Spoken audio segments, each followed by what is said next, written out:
dark shadows and in the white cold, fearlessly we search for knowledge new and old. We drink the strong spirits and read the ancient tomes. The order of the Abracast, we are the brave and bold. Noah, a man of the soil, proceeded to plant a vineyard. When he drank some of its wine, he became drunk and lay uncovered inside his tent.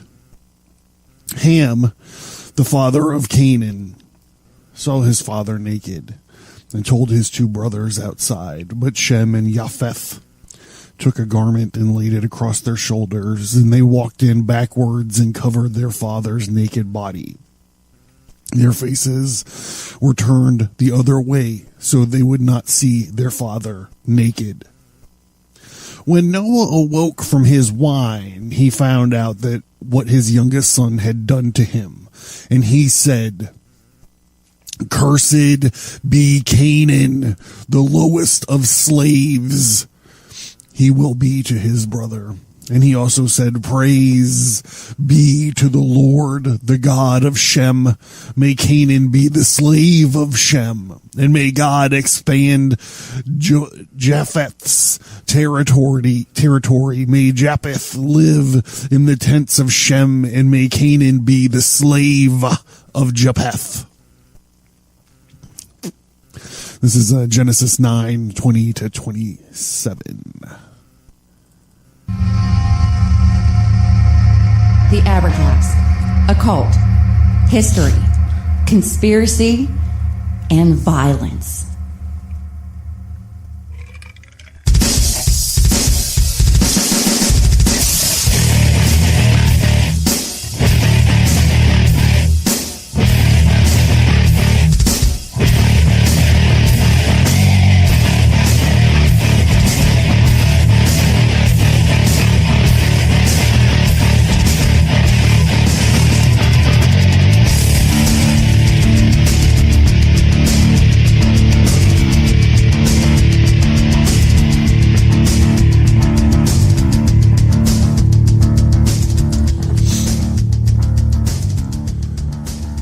Hey, greetings and welcome to the American Sermon. This is officially the 5th episode. Hey, it's my birthday. It's coming up. I'm John Towers, and thank you for tuning in here. The American Sermon is a spin-off limited series from my regular podcast called the Abracast. On this show, on this show, we look at the weird and sinister things that are mixed into the foundation of the United States. On my regular show, the Abracast, is all about occult, history, conspiracy, and violence. You can find that show everywhere great podcasts can be found. And if you enjoy, not that anyone is going to enjoy this episode, but if you enjoy this show, and you haven't checked out the Abracast yet, what are you waiting for, boy? So I got to tell you that I thought I was going to have a little bit more time before having to do this topic on the show, and I'm pretty nervous about it. I'm pretty nervous about it for sure. I'm pretty nervous about having to do it. So I guess my trigger warning for tonight is, the whole point of this podcast is to look at this stuff. And ultimately I felt like I would kind of be a pussy if I skipped past this topic. I in no way think slavery is funny or would ever be right or even a defendable practice. I think that self-governance and liberty are among the most important things for a human being. And if there would be a way that I can even imagine the horror these people went through, what their lives were like, and it makes me very sad. It makes me very depressed on a deep spiritual level. Also, in no way am I attempting to tackle this whole subject in this one podcast episode. This is a complex, multifaceted, global, we're going to see problem. But I do feel like it is important to talk about it, right? I'm also not pointing fingers of blame or letting anybody off the hook. We are just attempting to look at what happened. It's possible to look at what happened without pointing fingers. That's what we're going to try, or letting anyone off the hook. Obviously, that's also, it's a double-edged sword for sure. So we're just looking at what happened, trying to put it in context a little bit. Okay, so I beat up Islam and Muslims a lot.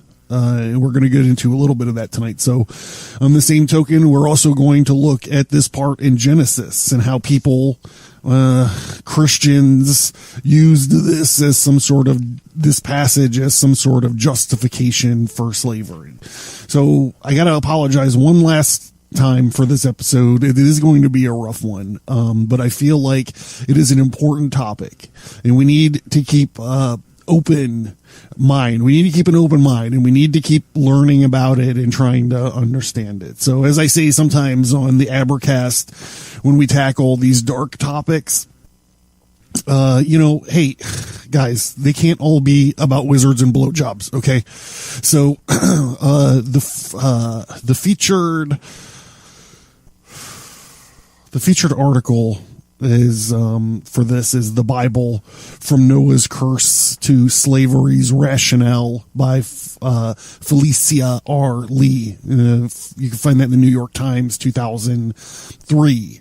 Also, there's an article called The African Slave Trade, the Islamic Connection, written by a guy that writes for the New English Review, I believe it's called, by Emmet Scott. And there's I took a little bit of a piece from the Abolition Project website. And total disclosure, I used Wikipedia for some parts of this. This is something that I usually do not do, but I was looking for safe facts and numbers, and I decided to settle at Wikipedia. I know Wikipedia is not always right. I know it is sometimes slanted, but I decided it was safe to get information from there. So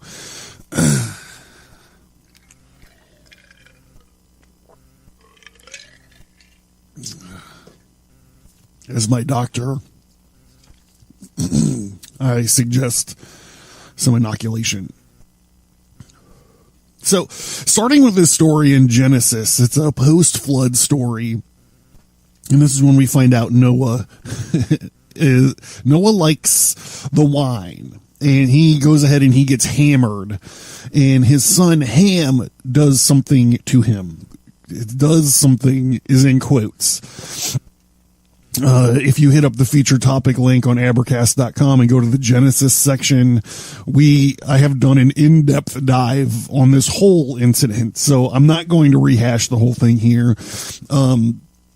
The first thing is the blatant thing here. The story is often and erroneously called the curse of Ham. But when you look at it, he actually didn't curse Ham. He, actually cursed Canaan, who is Ham's son. Put an asterisk next to that if you're interested in the Bible story. If you're interested in how this story relates to slavery, which is why we're here right now. It is right there in the curse that Noah spat at Canaan. When Noah woke from his wine and found out what his youngest son had done to him, he said, "Cursed be to Canaan, the lowest of slaves. He will be to his brothers." He also said, "Praise be to the Lord, the God of Shem. May Canaan be the slave of Shem. May God extend Japheth's territory, and may Japheth live in the tents of Shem. And may Canaan be the slave of Japheth." He is condemning Canaan because of the sin of his father, whatever that sin may be. So there is this Old Testament sort of stipulation that this curse of slavery is passed along through Ham's bloodline, since he is the one that caused the sin, but Canaan got the curse. And this is going to be important when we start looking at the Atlantic slave trade, because 48% of African slaves went to the Caribbean. And 41% of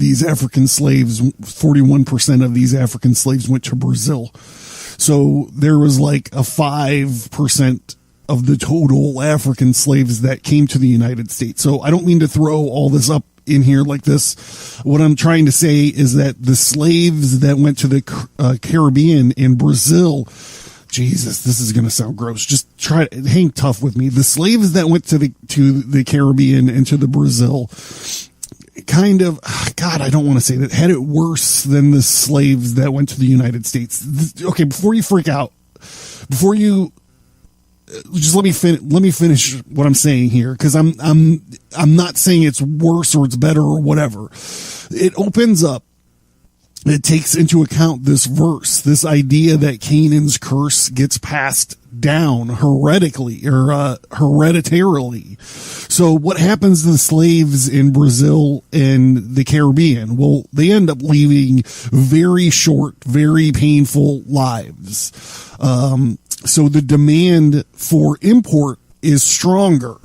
But the slaves in the United States, they were jumping the broom and all of that, which means the slave population was increasing naturally, which ultimately is terrible. It's awful, right? Because what happens is their offspring then become property, which is probably why the percentages, what was it, 48% to the Caribbean, 41% to Brazil, and 5% to the United States, because they were having kids, they were having offspring.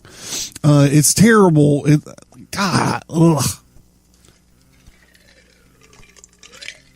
It's terrible all the way around. I'm just saying to illustrate the craziness of how this story was interpreted. This is one of the reasons, I guess, that, they could justify claiming these children as property, is because it started with Ham, but it was actually a curse on Canaan. All right. I don't want to dwell on this. It's fucking gross, but I hope everyone understands where I'm coming from. So even though in Leviticus, after the Hebrews escape from their own slavery, they are issued these rules regarding how they are allowed to have slaves. Leviticus 25:44 says you got to take slaves from other groups. You can't rule ruthlessly over other Israelites. There's a few ways to interpret that. Either you have to get your slaves from another group, or if you have Israelite slaves, you can't rule ruthlessly over them. I don't know.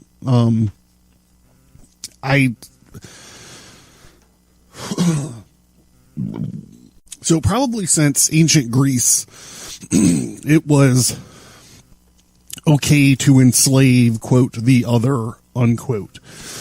The Bible doesn't specifically say that Ham was black or that Canaan was black, but the Bible story was the only ideological defense that colonial American Southern slave owners could throw up when faced with the abolitionist movement. But why? The historian David M. Goldberg spent 13 years investigating every reference to blacks in Jewish literature up until the 7th century. He eventually published The Curse of Ham, Race Slavery in Early Judaism, Christianity, and Islam. His findings are evidenced that a misreading of Hebrew and other Semitic languages led to the mistaken belief that the word Ham meant dark or black. Also, for some reason I skipped this, but it also could have meant heat. I don't know if that's relevant. Slavery, the institution of slavery is old. It is ancient, but it is not a solid line. It is broken from time to time. The Greeks had barbarian slaves, and the Romans had slaves of all kinds. However, both of those, the Greek government or whatever got overshadowed and taken over by the Romans, who the Roman Empire eventually fell. So we can't trace the American or the Atlantic slave trade directly to the Romans or the Greeks. But we can, and I'm going to trace it back to Islam. And before everyone starts talking to me about Muhammad, the slave liberator, and all of this, let's just pump the brakes and take a look at history. I would point you guys to the featured topic link at the abercast.com. There's a whole section on Muslim expansion there, which this portion is going to fit right into. We can talk about the slaves of Muhammad, or his attitudes towards releasing slaves, or even his quotes or saying about black people. I'm not going to get into it. It's fucking disgusting. Or we can talk about how Muslim teachers interpret and act and teach upon these words and these lessons of the Prophet. In the disgusting way they themselves describe black people. We can talk about Muhammad's farewell sermon that folks like to throw up when they're presenting Muhammad and Islam as an abolitionist movement or religion. We can talk about all of these things. But instead, since I'm steering this ship, we could talk about all those things for sure, but instead what we're going to do is we're actually going to look at the historical record and what Islam did to the Africans. Specifically, this one portion, I believe it's the eastern side of Africa, they started enslaving these Zanj slaves during the time of the Abbasid Caliphate, which was founded by... See, after Muhammad didn't have a clear line of succession when he passed away, so all hell kind of broke loose for a while, and these different caliphates would form and then get undermined from within, and another caliphate would take its place. So the Abbasid Caliphate, which was founded by Muhammad's uncle, after they overthrew the Umayyad Caliphate in 750. You might remember the Umayyad Caliphate from the Spanish Inquisition, the Black Legend episode over there in the Abercast.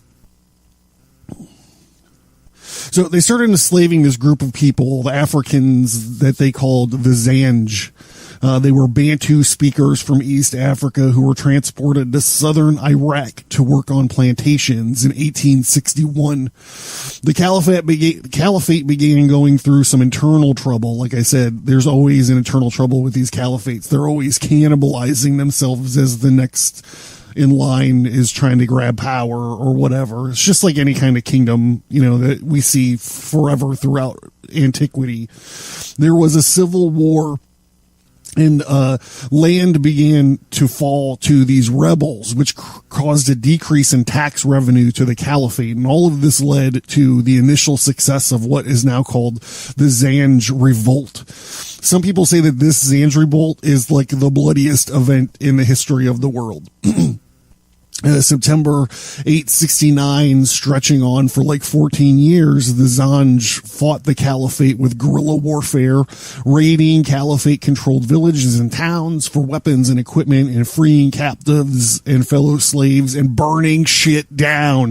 These Zanj eventually built a navy. Think about how fucking crazy that is. Slave revolt, where they're like, hey, you know what we need? We need a navy.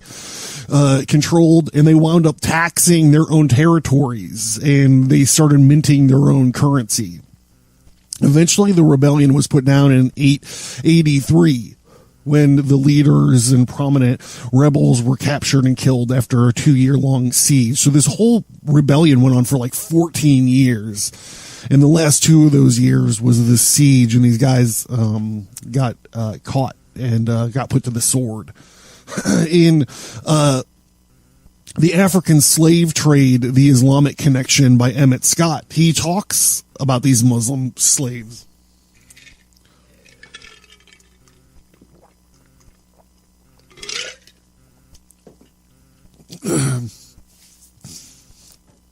He says,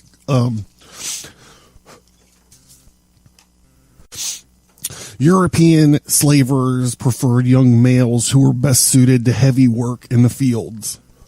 And this regarded European slave trading was very different from its Muslim counterpart. Although the Muslims also traded in healthy young males who were often put to work in the mines and on ships as galley slaves, the great majority of Africans taken by the Muslims were young women and girls as well as young boys. The women and girls were destined for the harem, either as concubines, basically sex slaves, or as harem attendants. Whilst the young boys were normally made into eunuchs and expected to perform various functions expected of this class of person, the operation by which youths were made into eunuchs was barbarous in the extreme, and it is estimated that at least 60% of the victims died by blood loss or shock. A final and extremely important slaving route ran from the coastal regions of East Africa and centered on the port of Zanzibar. From here, thousands of slaves were shipped north towards Arabia and Turkey. Estimates of the numbers involved in the traffic vary wildly, the most conservative being around 10 million and the highest around 100 million. The truth is probably somewhere in between. However, irrespective of the precise numbers, one fact is striking, and strikingly in contrast with the situation in the Americas. The millions of Africans brought to the Islamic Middle East and North Africa since the 7th century left almost no genetic trace in the present-day population of those regions. In case of the male slaves, it is easily explained. Virtually no African males were permitted to reproduce. The majority of such slaves taken were young boys, and these were invariably castrated. The adult males who did not suffer this fate were consigned to a life of perpetual back-breaking labor as galley slaves or miners without the comfort of female company. The situation with female slaves, however, was very different. Virtually all of these were employed as housemaids or concubines, and the great majority would at some stage have had children or at least become pregnant. What happens to these children is one of the darkest secrets of Islamic history. Taking everything into account, there could be no doubt that a great number of them were killed by their fathers, since no other explanation is forthcoming. It is a curious fact that the topic as explosive of this has been sparsely investigated by academics or journalists. Through the following excerpt from the New York Daily Times, 1856, shows it to be a subject periodically noted by Western observers over the centuries. Quote, "In Constantinople, it is evident that there is a very large number..." Oh, God. Fuck. All right, I'm sorry. 1856 shows it is a subject periodically noted by Western observers over the centuries. Quote, "In Constantinople, it is evident that there is a very large number of, we'll just say, black females living and having habitual intercourse with their Turkish masters. It is a rare thing to see a mulatto or someone of Negro, Caucasian, mixed race. What becomes of the progeny of such intercourse? I have no hesitation in saying that it is got rid of by infanticide, and that there is hardly a family in Istanbul where infanticide is not practiced in such cases as a mere matter of course and without the least remorse of dread. This is a horrible traffic in Caesarean women, infanticide in Turkey, New York Daily Times, August 6th, 1856. Everybody, did you hear that? So you're all like, great. This is the American sermon. What are you talking about Istanbul for? Okay, so slavery had all but died out in Western Europe. It was replaced by serfdom in the year 1000. Now, it lingered, this is Wikipedia, it lingered longer in peripheral areas linked to the Muslim world, where slavery continued to flourish. So I'm going to leave you with that for a second.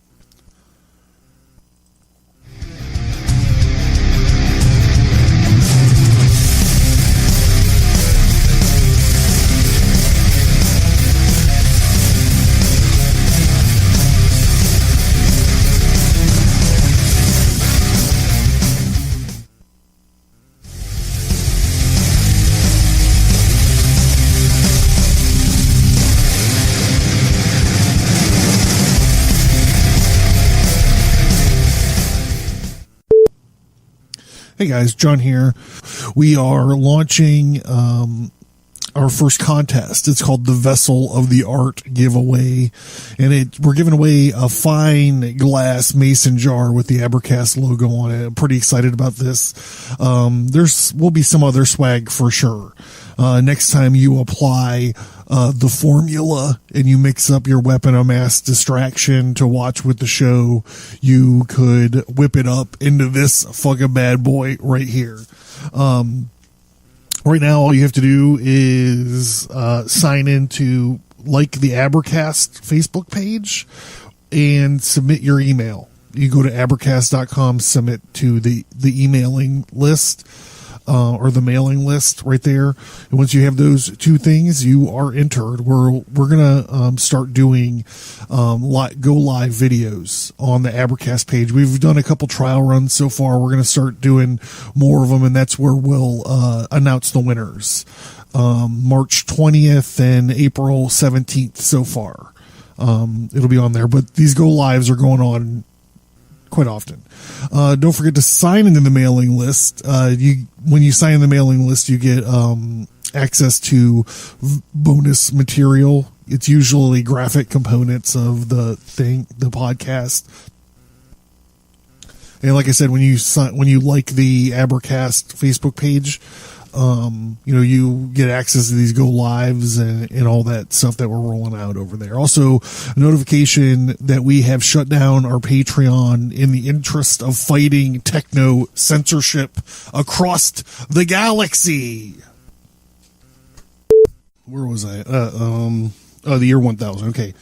In the Middle Ages, Slavic people were taken as slaves. 1 million Europeans were captured and sold into slavery between the 16th and 19th century by the Barbary pirates. They also took some Americans there towards the end until the reason the Marine Corps hem says from the halls of Montezuma to the shores of Tripoli is because Jefferson sent the fucking Marines out to sort out these fucking Barbary pirates. There was an episode all about the Barbary Wars in the feature topic link. Europeans from Italy, Spain, Portugal, and Ireland, also France, England, and the Netherlands and Iceland were taken from seaside villages as slaves or sold into slavery by these Muslims. So let's talk about the connection here between the Arabic or Islamic slave trade and the Atlantic slave trade. So this is one of those things where these historians, now you might have heard me talk about this kind of stuff before, like how Islam gets a pass, like scholars give Islam a pass. When I do the Crusades episodes or the Muslim expansion episodes, I always cite these scholars who are like, if Vizier so-and-so, had better intelligence, he would have never made this stupid mistake. Like, it happens over and over again. And this is a classic way that these scholars and these historians give Islam a pass, because they won't say it's Islamic slave trade. They'll call it the Arab slave trade. They'll say the religion had nothing to do with it. In African slave trade, the Islamic connection, again by Emmet Scott, goes on to say, slavery as an institution had been abolished by Christian Europe by the 10th century. It was revived in later centuries, first and foremost by contact with the Islamic world. We've already mentioned this. As might be expected, it was that region of Europe in the nearest proximity to the Dar al-Islam, which is the House of Islam.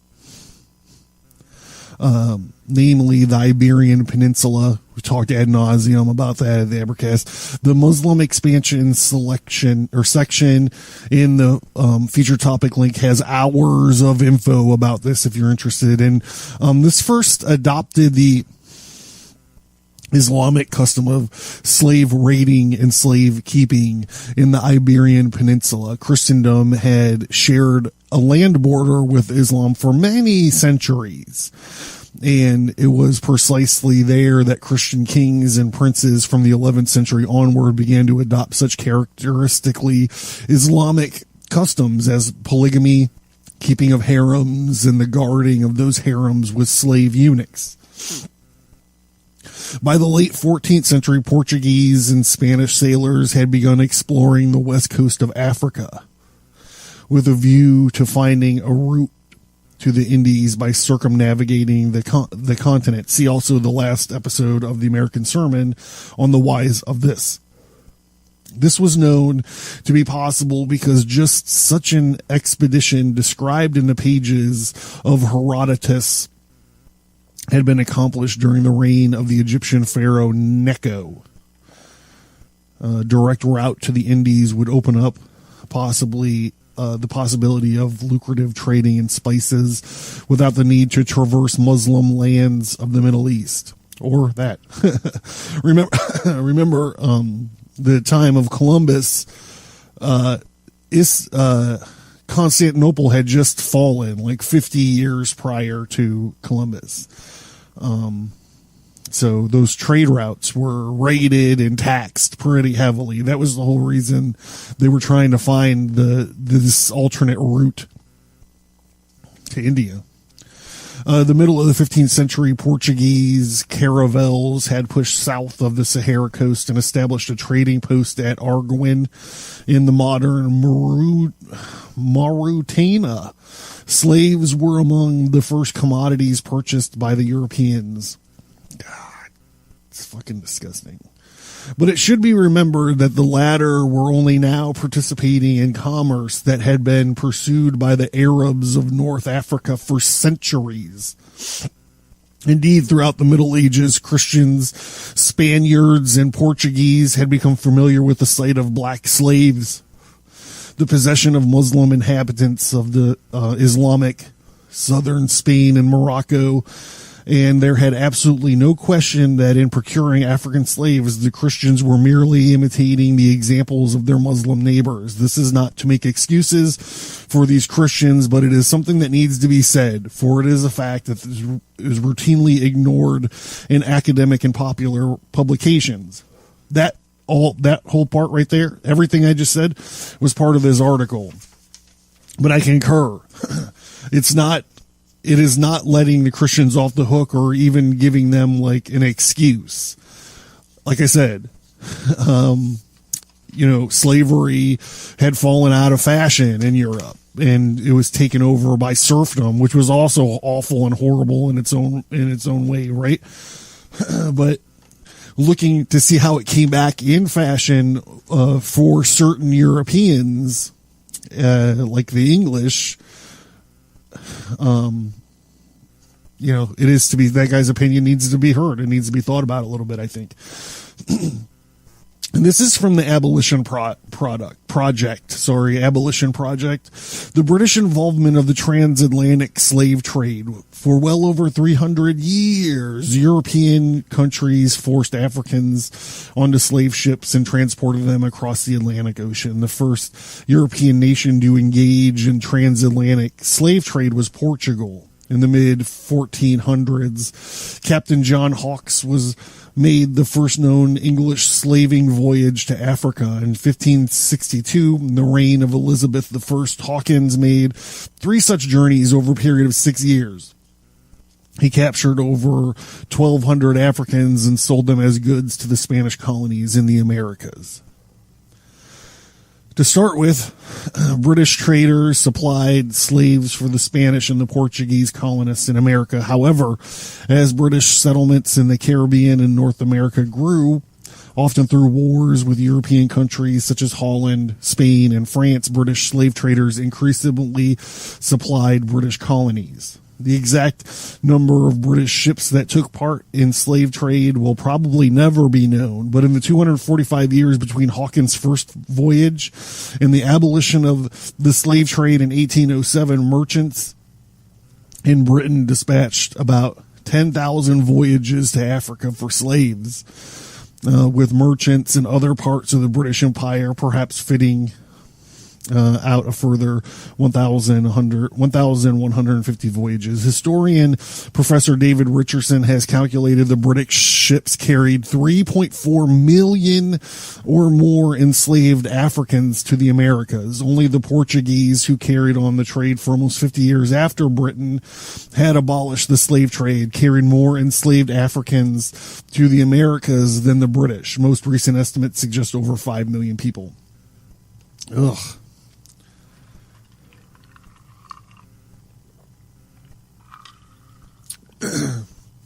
Back to this work by Emmet Scott, The African Slave Trade, the Islamic Connection. The discovery of America in the late 15th century after the discovery of the Americas in the late 15th century, the African slave trade became extremely important for Europeans, with the English, Dutch, French joining the Portuguese and Spaniards in transporting many thousands of Africans across the ocean every year. Altogether, an estimated 12.3 million Africans were shipped across the Atlantic in the 4.5 centuries between the end of the 15th century and the middle of the 19th.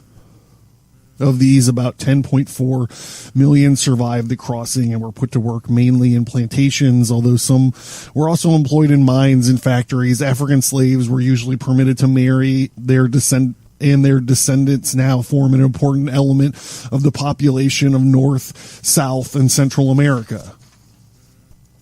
In the 18th and 19th centuries, slavery was a legal institution in colonial America, and it had been practiced in the British America from the early colonial days, and it was legal in all 13 colonies when the Declaration of Independence was signed in 1776. 85 years later, in 1861 to 1865, the Civil War was fought between the North and South, primarily fought as a result of the long-standing controversy in the enslavement of black people. In January 1st, 1863, this is only 2 years into the war, President Abraham Lincoln signed the Emancipation Proclamation.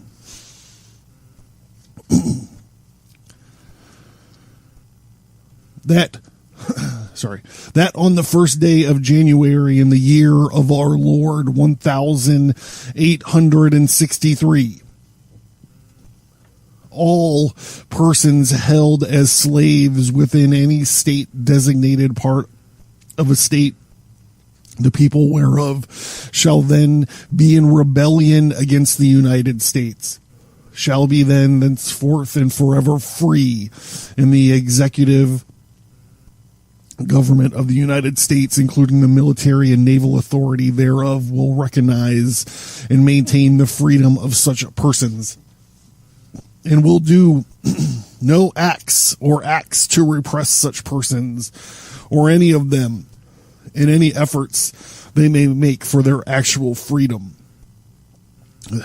That the executive will, on the first day of January, aforesaid by proclamation, designate the states and parts of states, if any, in which the people thereof respectively shall then be in rebellion against the United States, and the fact that any state or people thereof shall on this day be in good faith represented in the Congress of the United States by members chosen thereto at elections wherein a majority of the qualified voters of such states shall have participated, shall, in the absence of strong countervailing testimony, be deemed conclusive evidence that such a state and the people thereof are not then in rebellion against the United States. Now, therefore, I, Abraham Lincoln, President of the United States, by virtue of the power in me, vested as Commander-in-Chief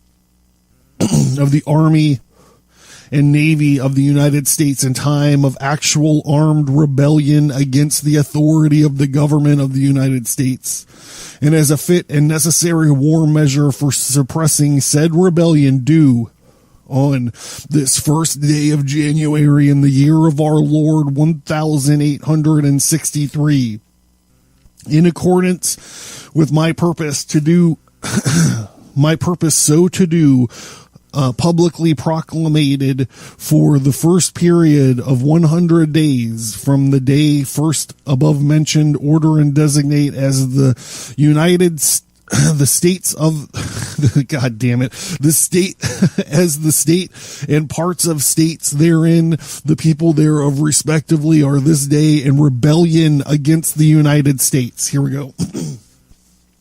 And by the virtue of the power, and for the purpose aforesaid, I do order and declare that all persons held as slaves within the designated states and parts of states are, and henceforth shall be, free, and that the executive government on the United States, including the military and naval authorities thereof, will recognize and maintain the freedoms of said persons.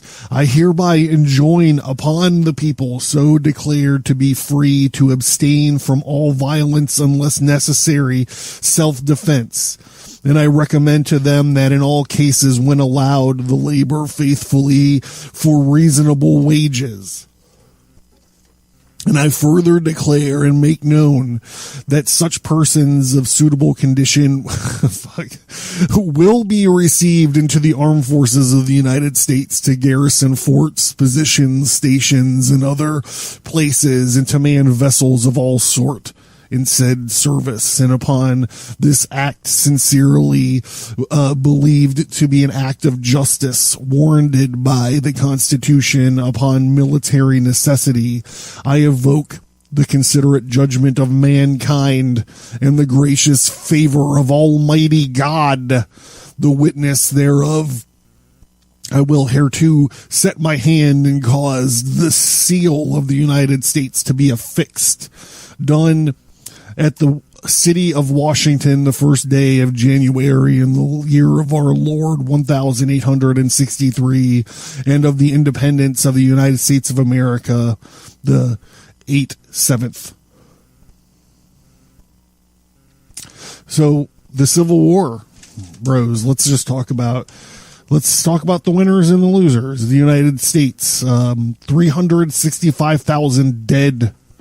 282,000 wounded. The Confederate States, 290,000 dead, 137,000 wounded. A total, including slaves and civilians, anywhere from 616,000 to 1 million plus Americans dead.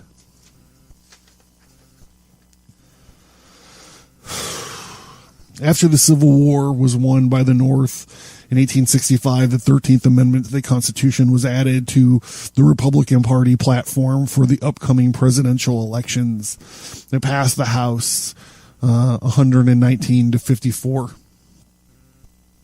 When it was signed, it abolished slavery and involuntary servitude in the United States. Ultimately, here's a little postscript. So we ended slavery in 1865. We ended the war in 1865. 1863 was the Emancipation Proclamation. Ultimately, the Islamic slave trade lasted deep into our modern times and outlawed after intense pressure from who? Who do you think gave them intense pressure to outlaw slavery? It was the Western world.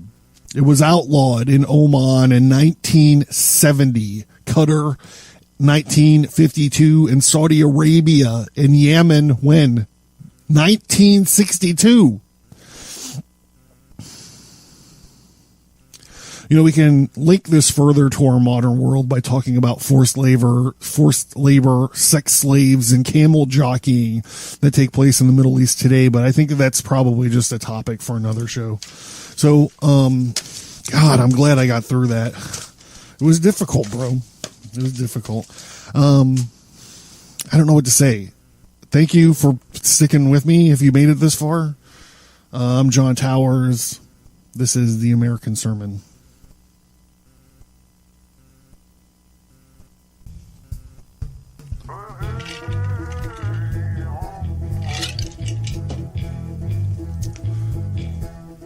Hey everybody, thank you for listening to the American Sermon. I appreciate it. Hey, if you guys like this stuff, you can always tune into the Abercast. You can find the Abercast in any pod app there is out there. iHeartRadio, all that stuff, it's out there. You can ask Alexa to play it. She'll play it for you. Oh shit, I just woke my Alexa up. Hey, and don't forget to play along. We have a Vessel of the Art giveaway coming up. What you need to do is 5-star review. Post a screen pic of your 5-star review on iTunes. You have to post it up on Instagram. Tag a friend that would like the show. Tag me, Stigmata Studios, and hashtag Vessel of the Art. We'll do a drawing to win this awesome mason jar with the Abercast logo on it. We'll do a drawing on our Facebook Live show called The Gin Joint on March 20th. We'll do another one on April 17th, I think. Ooh, yep, April 17th. So those are the 2 dates for the winners right now. So join us there. Facebook, the Abercast Facebook page is pretty easy to find. Abercast on YouTube and Stigmata Studios on Instagram. If you don't like Facebook, it'll be simulcast either on YouTube or Instagram. I'm still trying to figure that out. I have multiple cameras, just trying to figure out the best way to do it. Yeah, so thank you. Don't forget to check out the website, abercast.com. There's social media links all towards the bottom. I always love hearing from you guys. And don't forget, when you're at the abercast.com, stop into the mailing list link and sign up. We'll send you some free business there. Thank you guys.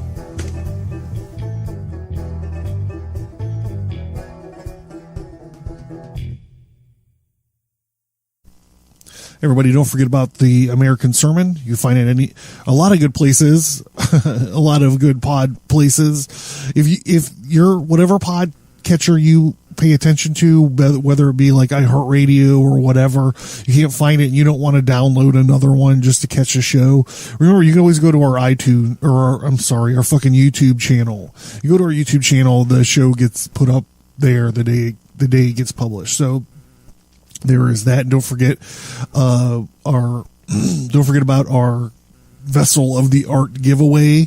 Right now, all you have to do is like our Facebook page, the Abercast Facebook page, and sign into the newsletter, and you're registered to win the sweet ass mason jar and some other swag. And the mason jar has the Abercast logo on it. Again, it's called the Vessel of the Art giveaway. We're going to be doing announcing the winner on March 20th and another one on April 17th on a go live on the Abercast Facebook page. So check us out there. We're rolling out these go lives and we're doing it often. We're doing them often. So you're missing stuff out if you're not following the Facebook page. Don't forget to check out the website. There's social media links at the bottom, abercast.com.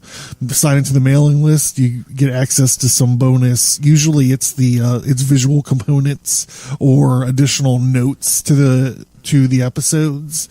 And, the Abercast Facebook page, the Abercast YouTube page. You could join us all there. Social media site, website, mailing list. That's it. All right. Out.